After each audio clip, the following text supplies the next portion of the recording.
새벽 2시 부엌에 홀로 남은 여자가 싱크대에 기댄 채 소리 없이 울고 있었다. 김수진 32살. 결혼 3년 차였지만 그녀는 단 하루도 행복했던 적이 없었다. 거실에서는 남편 이재훈이 소파에 누워 코를 골았다. 안방에서는 시어머니 정미숙의 텔레비전 소리가 크게 울려 퍼졌다. 수지는 떨리는 손으로 설거지를 시작했다. 저녁 8시부터 지금까지 6시간. 시어머니 저녁상을 차리고 발을 주물러 드리고 빨래를 개고 방을 청소하고 온 가족의 설거지까지. 그녀의 하루는 언제나 이랬다. 수지는 설거지를 하다 말고 거실로 갔다. 소파에 누운 남편의 어깨를 조심스럽게 흔들었다. 재훈아, 설거지 좀 도와줘. 재훈이 눈도 뜨지 않고 대답했다. 아, 나 피곤해. 내일 해. 매일 내일이야. 엄마한테 얘기하지 마. 엄마 기분 나빠하시잖아. 수지는 입을 다물었다. 항상 그랬다. 남편은 언제나 어머니 편이었다. 다음 날 아침 7시 수지는 새벽 5시 반에 일어나 시어머니 아침상을 차렸다. 미역국, 된장찌개, 구운 생선, 나물 반찬 5가지. 미숙이 식탁에 앉았다. 수저를 들더니 미역국을 한 숟갈 떴다. 수진아, 이 미역국 왜 이래? 싱겁네. 죄송해요, 어머니. 혈압 때문에 싱겁게 했어요. 난 싱거운 거 못 먹어. 다시 끓여. 수지는 시계를 봤다. 회사 출근 시간이 1시간 남았다. 어머니, 제가 출근 준비해야 해서. 뭐? 시어머니 밥보다 회사가 중요해? 재훈이 잠옷 차림으로 나타났다. 수진아, 엄마 말씀 들어. 회사는 조금 늦어도 되잖아. 나는 매일 지각하면 잘릴 수도 있어. 그럼 회사 그만둬. 엄마 모시는 게 먼저지. 수지는 숨이 막혔다. 하지만 아무 말도 할 수 없었다. 5년 전 재훈은 다정한 남자였다. 데이트할 때마다 꽃을 사주고 문을 열어주고 배려해줬다. 시어머니 미숙도 첫 만남에서 친절했다. 수진 씨, 며느리 많이 부려먹지 않을게요. 수지는 안심했다. 좋은 시어머니를 만났다고 생각했다. 하지만 신혼여행에서 돌아온 다음 날 모든 것이 바뀌었다. 수진아, 오늘부터 아침은 내가 차려. 네. 저 출근 준비해야 하는데. 며느리가 시어머니 밥 안 차려주면 누가 차려줘. 재훈은 고개를 돌렸다. 수진아, 엄마 말씀이 맞아. 우리 집에선 원래 며느리가 하는 거야. 그날부터 수진의 지옥이 시작되었다. 결혼 2년 차 수진은 임신했다. 입덧이 심해서 아침마다 화장실에서 토했다. 하지만 미숙은 배려하지 않았다.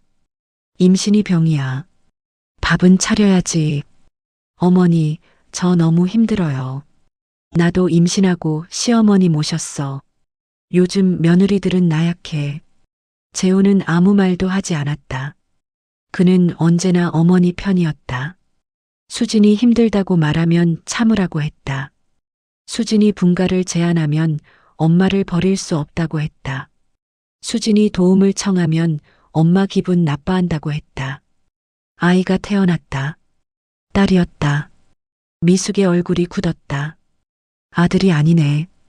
다음엔 아들 낳아야 해. 수지는 산후조리도 제대로 못했다. 출산 일주일 만에 시어머니 밥을 차려야 했다. 몸이 회복되지 않아 비틀거렸지만 미숙은 상관하지 않았다. 며느리가 누워만 있으면 되겠어. 수지는 갓난아기를 업고 부엌에 섰다. 눈물이 흘러내렸지만 닦을 수도 없었다. 양손에는 국자와 뒤집개가 들려 있었다. 지금 이 순간 새벽 2시 40분. 수지는 설거지를 끝내고 부엌 바닥에 주저앉았다. 내일도 새벽 5시 반에 일어나야 했다. 시어머니 아침상을 차리고 회사에 가고 퇴근 후 저녁상을 차리고 청소하고 빨래하고 설거지하고 끝없는 반복이었다. 언제까지 이렇게 살아야 하지? 수지는 중얼거렸다. 대답은 없었다. 거실에서 남편의 코 고는 소리만 들려왔다. 안방에서는 시어머니의 텔레비전 소리가 여전히 크게 울렸다. 수지는 천천히 일어나 자신의 방으로 걸어갔다. 작고 좁은 방, 결혼 전 재혼의 방이었던 곳. 수지는 침대에 누워 천장을 바라봤다. 이렇게는 못 살아. 그녀는 조용히 말했다. 하지만 어떻게 벗어날 수 있을지 알 수 없었다. 친정 어머니는 멀리 계셨다. 친구들은 하나둘 떠나갔다. 직장 동료들에게 말할 수도 없었다. 수지는 완전히 고립되어 있었다. 새벽 4시 수지는 잠들지 못하고 휴대폰을 켰다. 인터넷 검색창에 이혼이라고 쳤다. 하지만 곧 지워버렸다. 아이가 있었다. 서연이. 겨우 3살 된 딸. 서연이 때문에라도 참아야 해. 수지는 스스로에게 말했다. 하지만 그녀는 알지 못했다. 앞으로 다가올 일들을, 친정 어머니가 쓰러질 것을, 시어머니가 그날도 자신을 막아설 것을, 그리고 그 일이 모든 것을 무너뜨릴 것을. 새벽 5시 30분 알람이 울렸다. 수지는 눈을 떴다. 1시간 반밖에 자지 못했지만 일어나야 했다. 부엌으로 가서 시어머니 아침상을 차려야 했다. 그녀는 천천히 몸을 일으켰다. 거울을 봤다.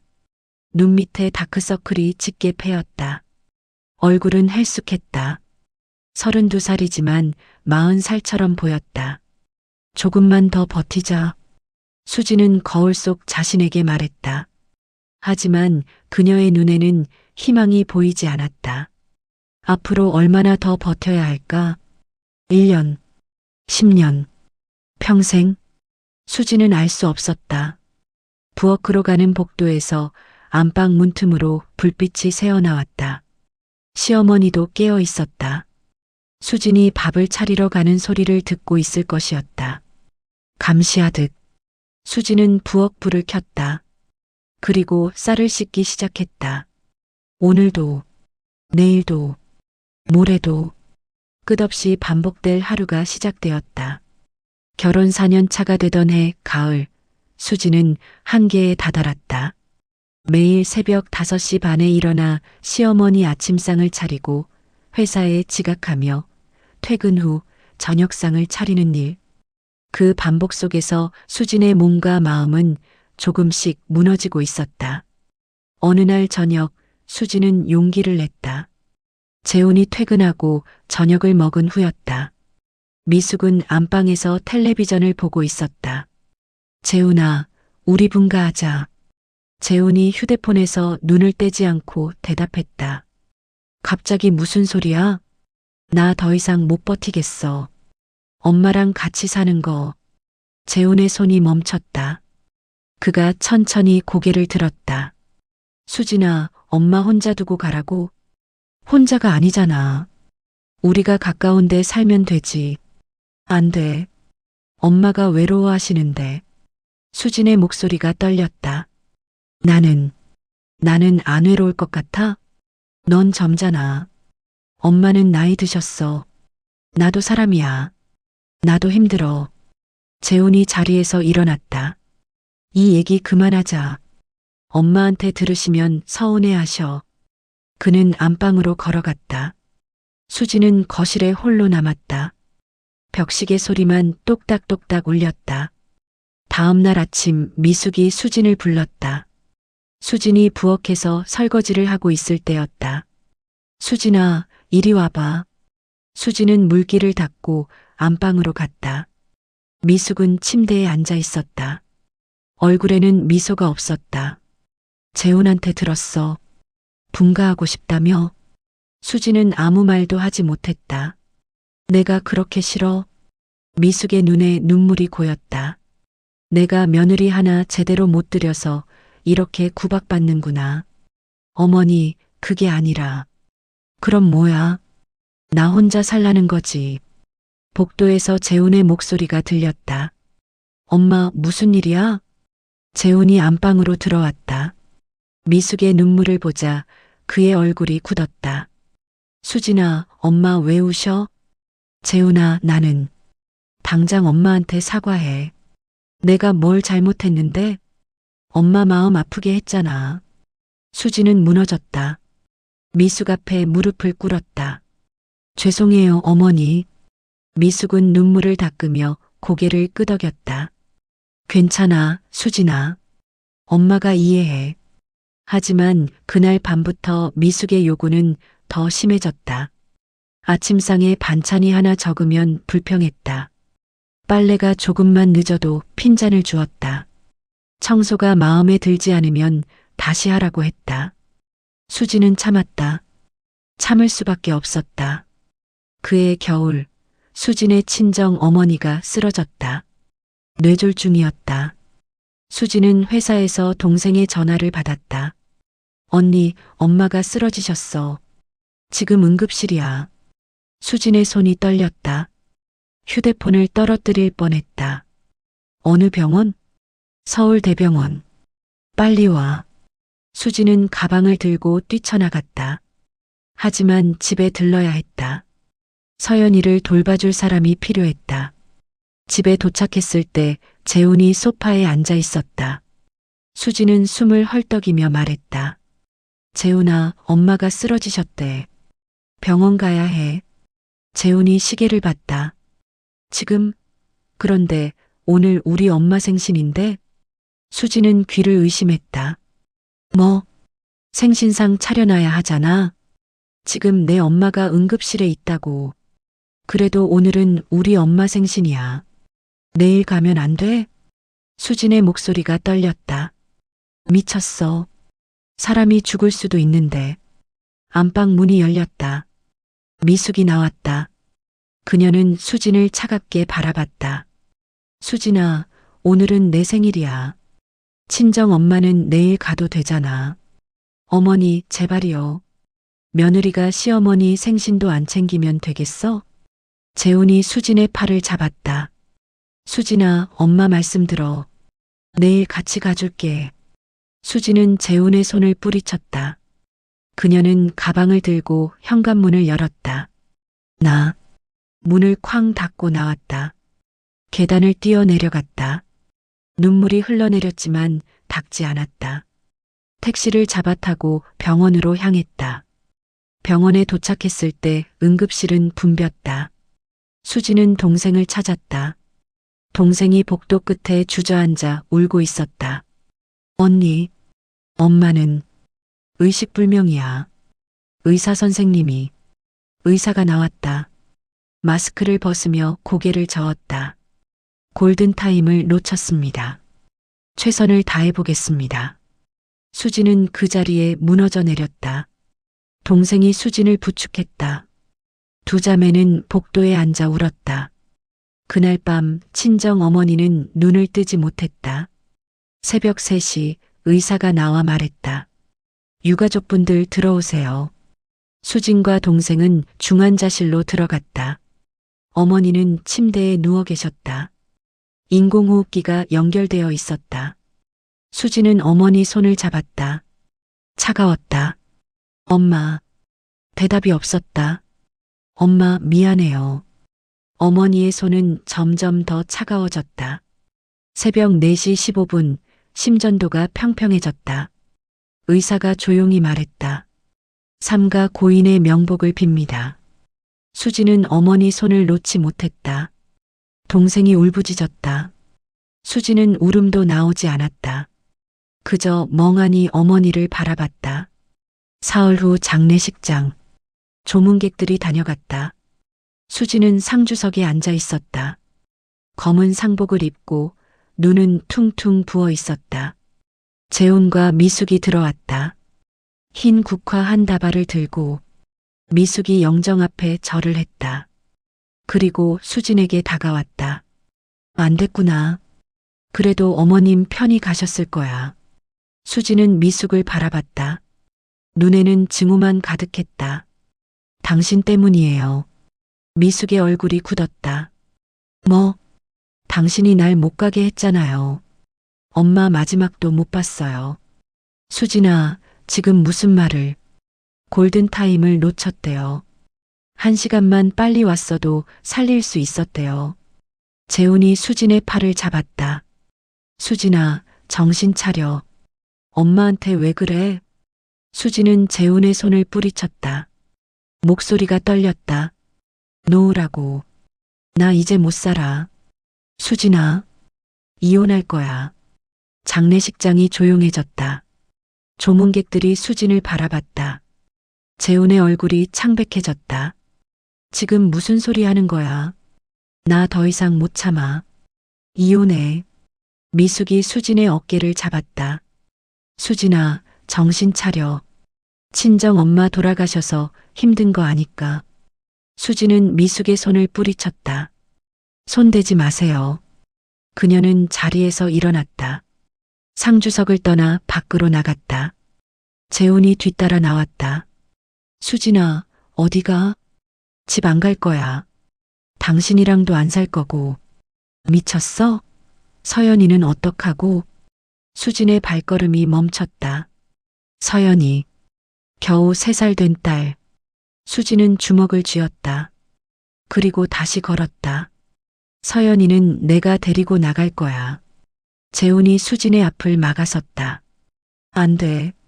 서연이는 우리 집에 있어야 해. 우리 집. 그게 무슨 집이야? 지옥이지. 수진아, 제발. 수진은 재훈을 밀쳤다. 그리고 장례식장을 떠났다. 차가운 바람이 불었다. 수진은 길거리에 서서 하늘을 올려다봤다. 어머니는 이제 없었다. 유일한 안식처였던 친정도 사라졌다. 수진은 완전히 혼자였다. 그날 밤 수진은 동생 집에서 잤다. 침대에 누워 천장을 바라봤다. 이혼. 그 단어가 머릿속을 맴돌았다. 하지만 어떻게 해야 할지 알 수 없었다. 변호사를 찾아야 했다. 집을 나와야 했다. 서연이를 데려와야 했다. 수진은 눈을 감았다. 어머니 얼굴이 떠올랐다. 골든타임. 1시간. 그 1시간이 어머니를 살릴 수 있었다. 미숙과 재훈이 막지만 않았어도 수진은 주먹을 쥐었다.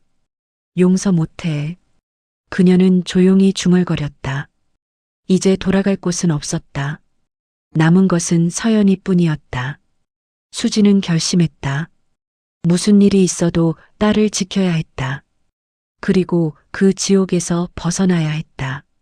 하지만 그녀는 알지 못했다. 앞으로 다가올 더 큰 전쟁을. 친정 어머니 장례를 치르고 일주일 후 수진은 변호사 사무실을 찾았다. 작은 건물 3층, 낡은 간판이 붙어 있었다. 수진은 문을 열고 들어갔다. 변호사는 50대 중반의 남자였다. 그는 수진의 이야기를 들었다. 시어머니의 학대, 마마보이 남편, 친정 어머니의 죽음. 변호사는 고개를 끄덕였다. 이혼 사유는 충분합니다. 하지만요? 양육권은 쉽지 않을 겁니다. 수진의 얼굴이 굳었다. 왜요? 제가 엄마인데? 법원은 양육 환경을 봅니다. 지금 부인은 직장에 다니시고 상대방은 전업주부인 시어머니가 계시죠. 그게 무슨 상관이에요? 아이를 누가 더 잘 돌볼 수 있느냐의 문제입니다. 수진은 주먹을 쥐었다. 그럼 어떻게 해야 해요? 증거를 모으세요. 시어머니의 학대, 남편의 무관심, 녹음이든 문자든 뭐든. 수진은 고개를 끄덕였다. 하지만 마음 한구석이 무거웠다. 일주일 후 재훈에게 이혼 소송 통지서가 날아갔다. 그날 저녁 재훈이 수진의 휴대폰으로 전화를 걸었다. 수진아, 이게 무슨 짓이야? 이혼하자고 했잖아. 진짜 소송까지 할 줄은 몰랐어. 나 진심이야. 재훈의 목소리가 떨렸다. 서연이는 어떡하고? 서연이는 내가 키울 거야. 안 돼. 왜? 엄마가 안 된대. 수지는 웃음이 나왔다. 비참한 웃음이었다. 역시 너답다. 그녀는 전화를 끊었다. 다음 날부터 미숙이 움직이기 시작했다. 먼저 동네 사람들에게 소문을 냈다.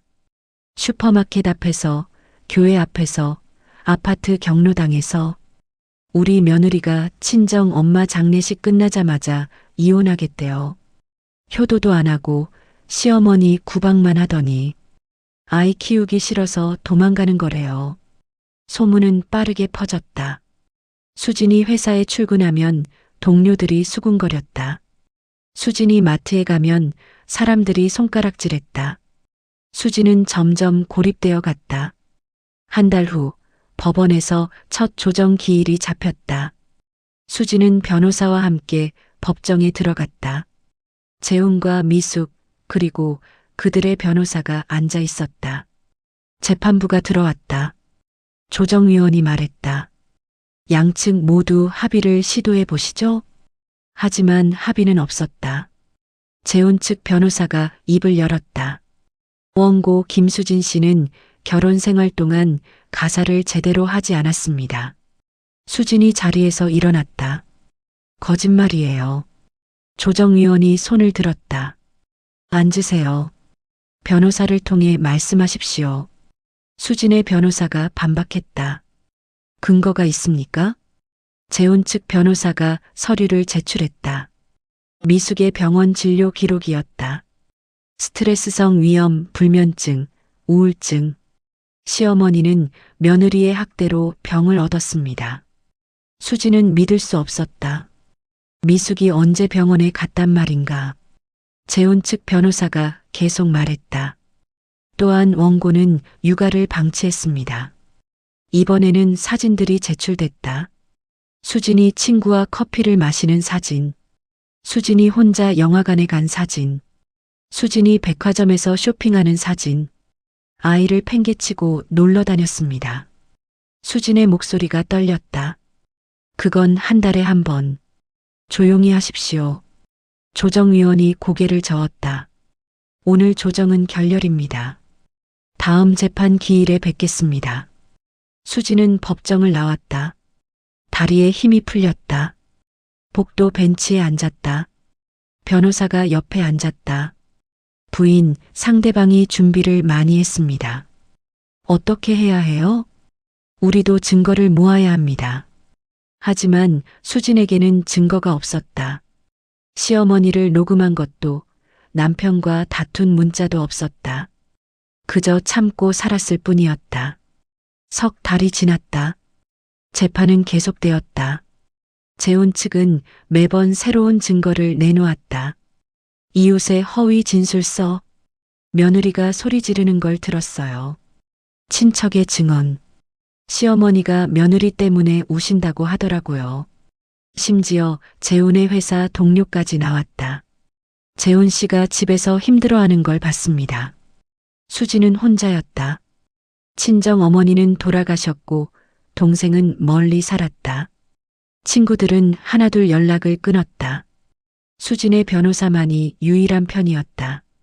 6달째 되던 날 판결이 나왔다. 수진은 법정에 섰다. 재판장이 판결문을 읽었다. 이혼은 인정한다. 단 양육권은 부 이재훈에게 지정한다. 수진의 귀가 멍했다. 재판장의 목소리가 멀리서 들려왔다. 원고는 정서적으로 불안정하고 양육 환경이 불안정하다. 피고는 안정적인 주거와 양육 보조자가 있다. 따라서 양육권은 피고에게. 수진이 비명을 질렀다. 안 돼요.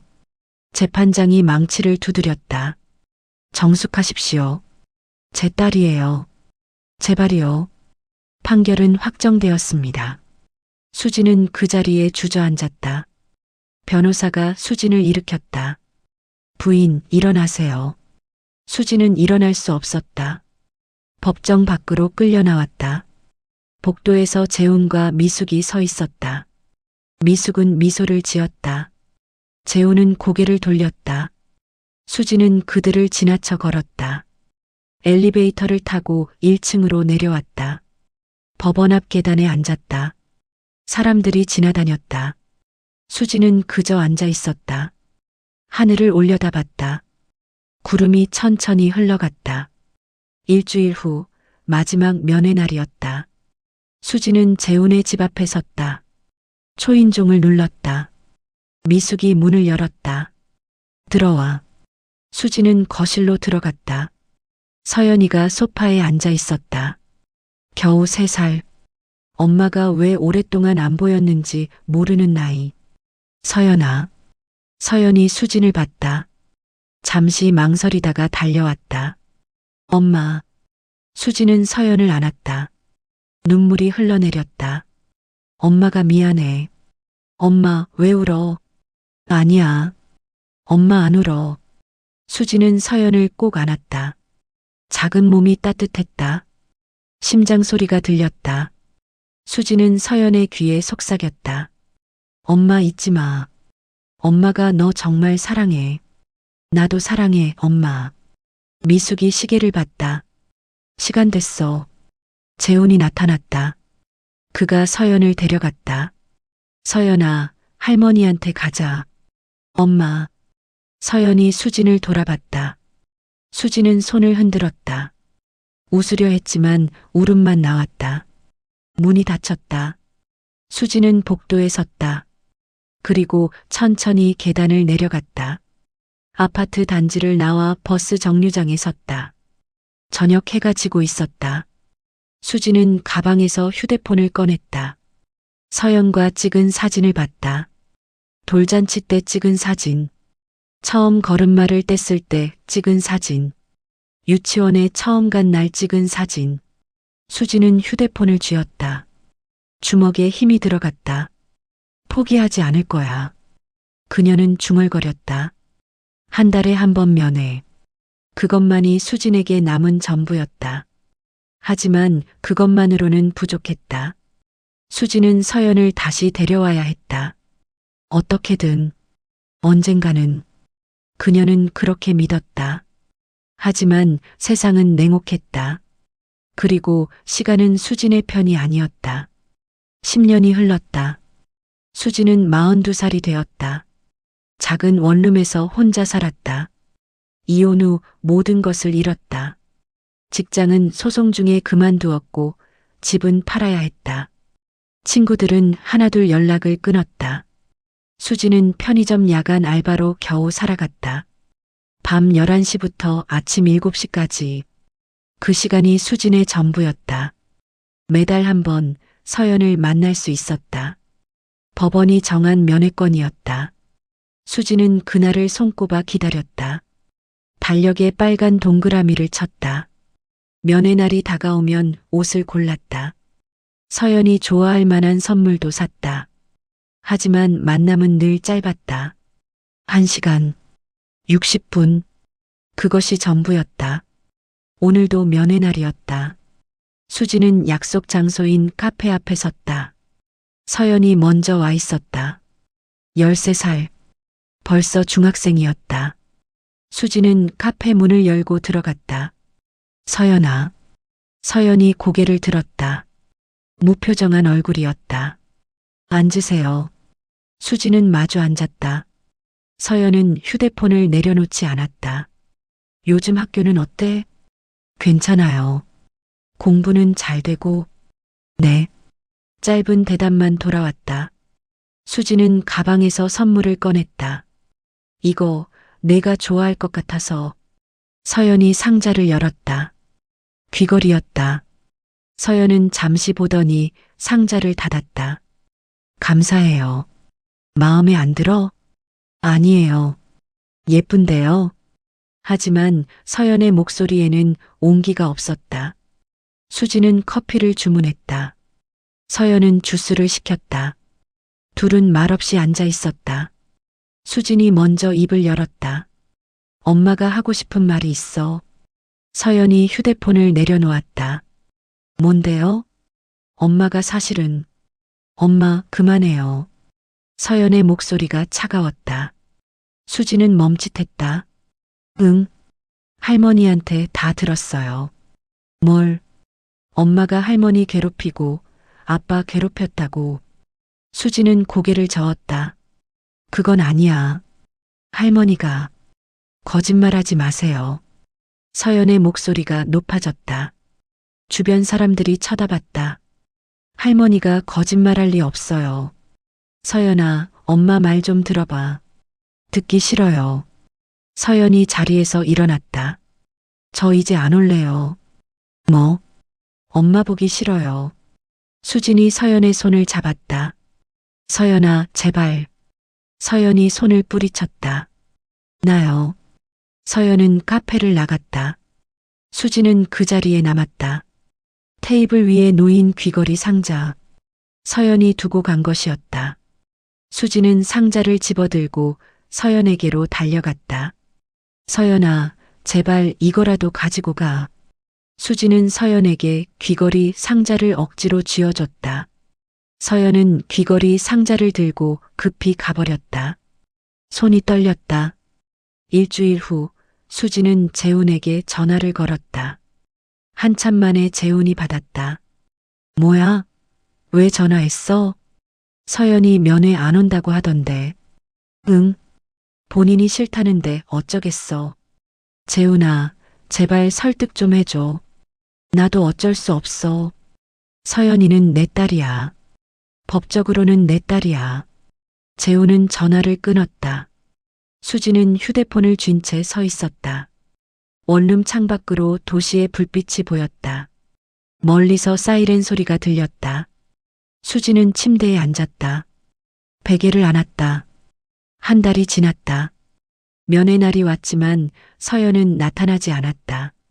수지는 카페에서 1시간을 기다렸다. 아무도 오지 않았다. 수지는 집으로 돌아왔다. 소주를 샀다. 혼자 마셨다. 창밖을 봤다. 10층 높이 아래로 차들이 지나다녔다.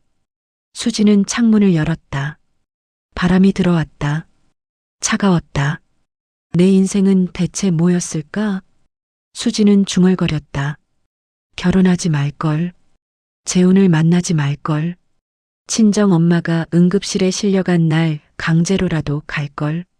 하지만 모든 게 늦었다. 한편 재훈의 집. 미숙은 서연에게 저녁을 차려주었다. 된장찌개와 생선구이.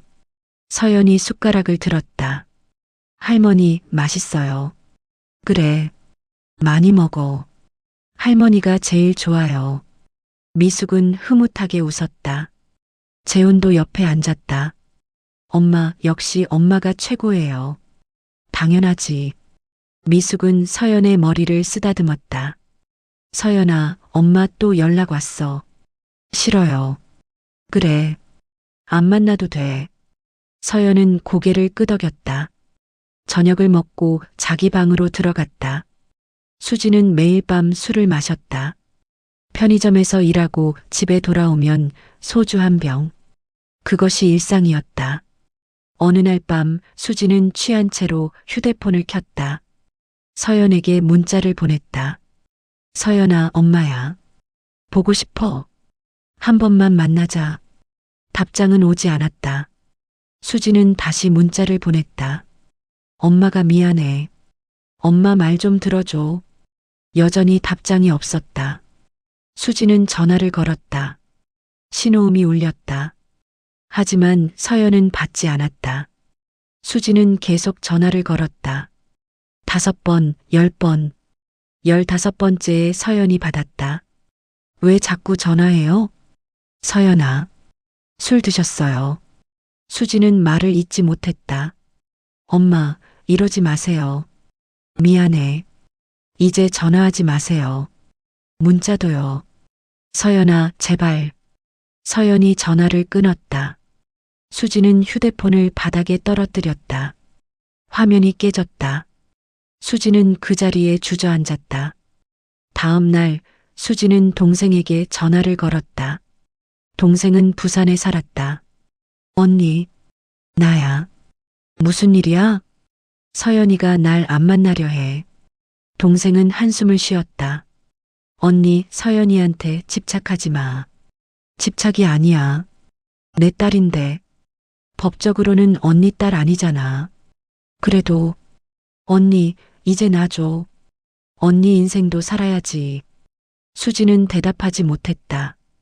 동생이 조심스럽게 말했다. 언니 상담 좀 받아봐. 내가 병원 알아볼게. 나 미친 사람 아니야.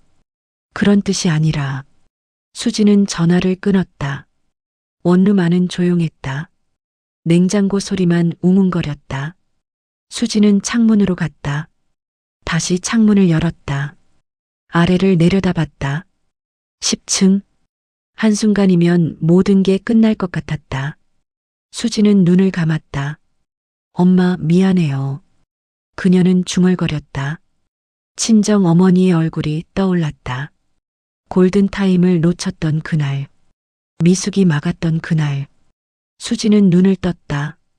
천천히 몸을 앞으로 기울였다. 바람이 불었다. 머리카락이 날렸다. 수진의 손이 창틀을 잡았다. 그때 휴대폰이 울렸다. 수진은 뒤를 돌아봤다. 바닥에 떨어진 깨진 휴대폰. 화면에 이름이 떴다. 서연. 수진은 황급히 휴대폰을 집어들었다. 여보세요. 엄마. 서연의 목소리였다. 하지만 평소와 달랐다. 떨리고 있었다. 서연아. 엄마 나. 왜? 무슨 일이야? 아무것도 아니에요. 그냥. 침묵이 흘렀다. 서연이 작게 말했다. 엄마, 보고 싶어요. 수진의 눈에서 눈물이 흘렀다. 나도 보고 싶어. 다음 주에 만날 수 있어요. 정말? 네. 수진은 창문을 닫았다. 침대에 앉았다. 휴대폰을 꼭 쥐었다. 서연아, 고마워. 엄마도요. 전화가 끊겼다. 수지는 휴대폰을 내려다봤다. 깨진 화면 너머로 서연의 이름이 보였다. 수지는 미소 지었다. 10년 만에 처음 짓는 진짜 미소였다. 하지만 그녀는 알지 못했다. 이것이 마지막 희망일 거라는 것을. 그리고 그 희망마저 곧 사라질 거라는 것을. 서연과의 약속은 지켜지지 않았다. 다음 주가 되었지만 서연에게서 연락이 오지 않았다. 수지는 문자를 보냈다. 답장이 없었다. 전화를 걸었다. 받지 않았다. 일주일이 지나고 2주일이 지났다. 수지는 알았다. 그날 밤 서연의 전화는 일시적인 흔들림이었을 뿐이라는 것을. 희망은 다시 사라졌다. 한 달 후 수지는 편의점 야간 근무를 마치고 집으로 돌아왔다. 새벽 7시. 몸이 무거웠다. 원룸 문을 열고 들어갔다. 침대에 누웠다. 천장을 바라봤다. 낡은 천장에 금이 가 있었다. 수지는 눈을 감았다. 친정 어머니가 떠올랐다. 장례식장 영정 속 어머니. 수지는 눈을 떴다. 다시 천장을 봤다. 엄마, 죄송해요. 그녀는 중얼거렸다. 더 이상 버틸 수가 없어요. 수지는 일어나 책상으로 갔다. 서랍을 열었다.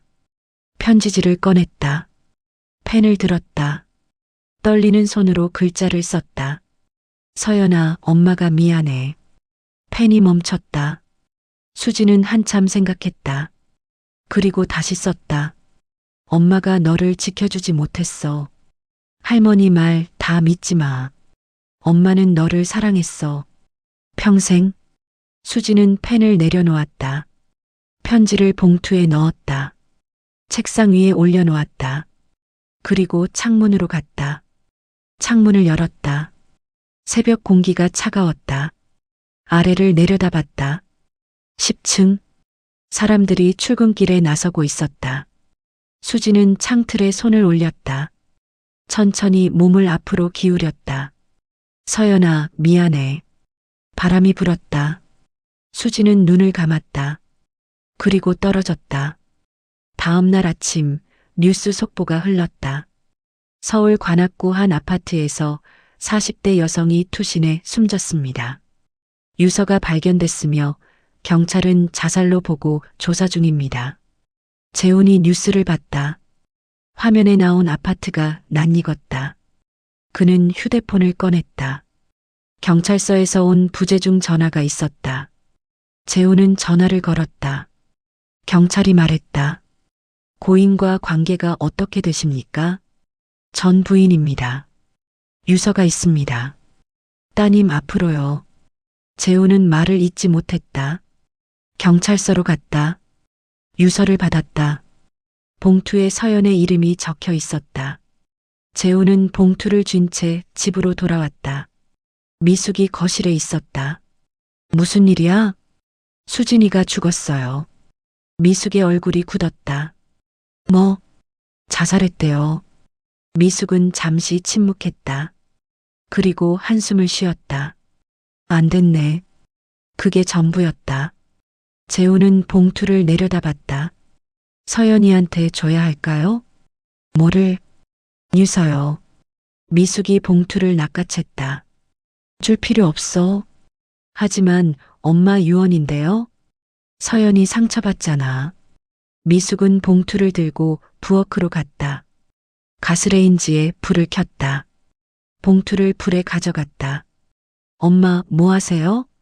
없애는 거야. 안 돼요. 재훈이 미숙의 손을 잡았다.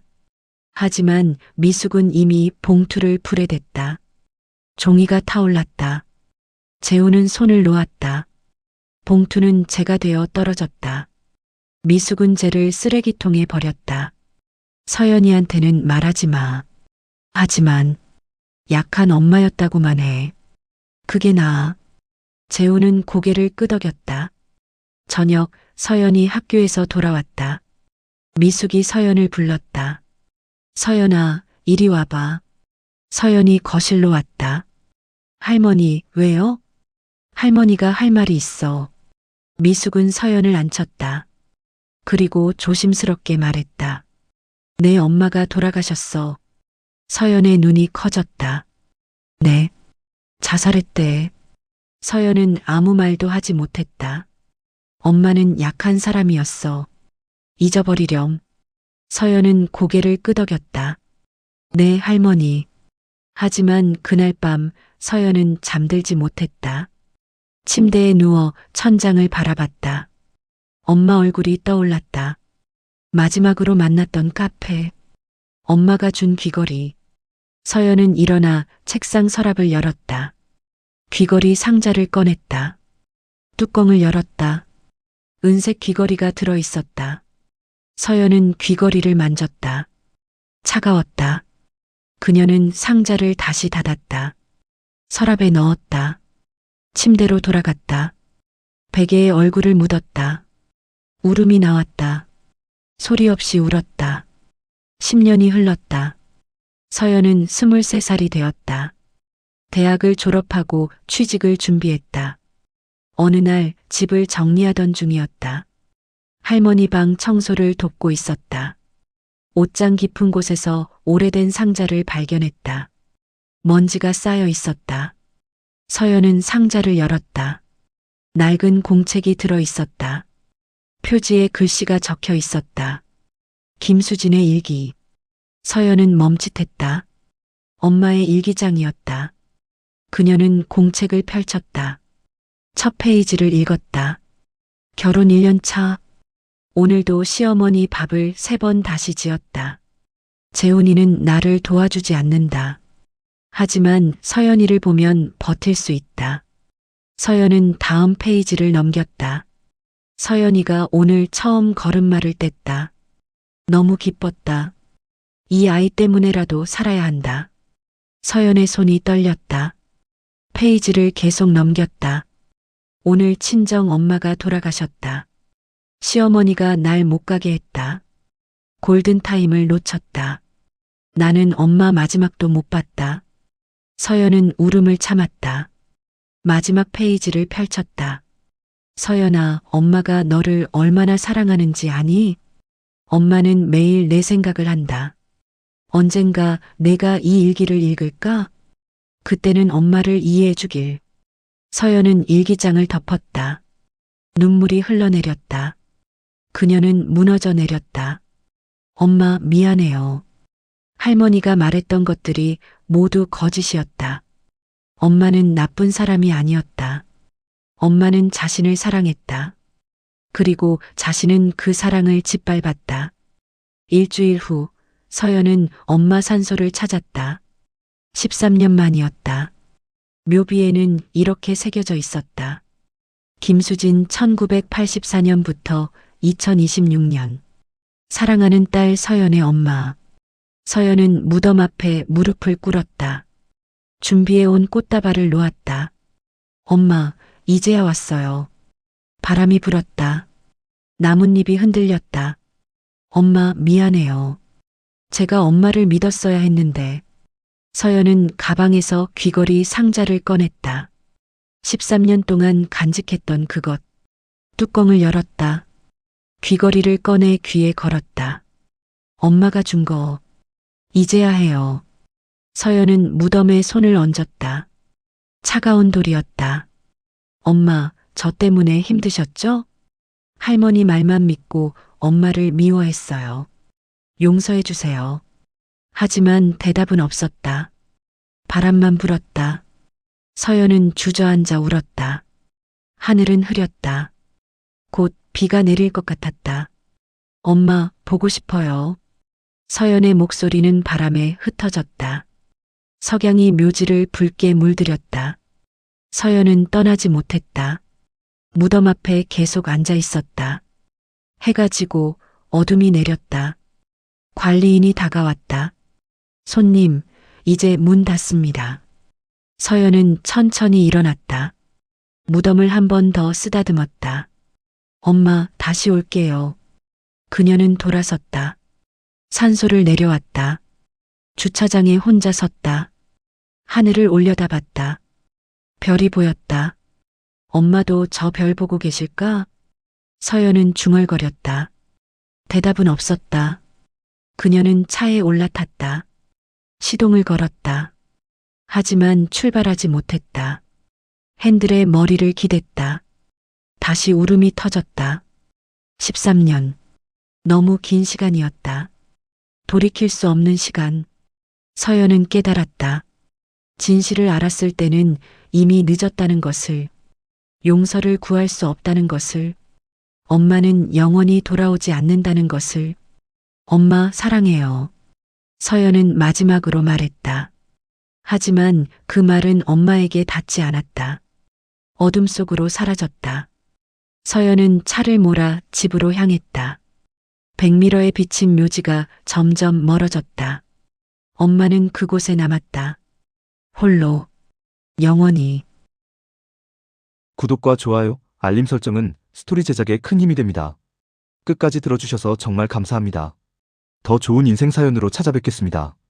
스토리쭈 채널 많이 찾아주세요.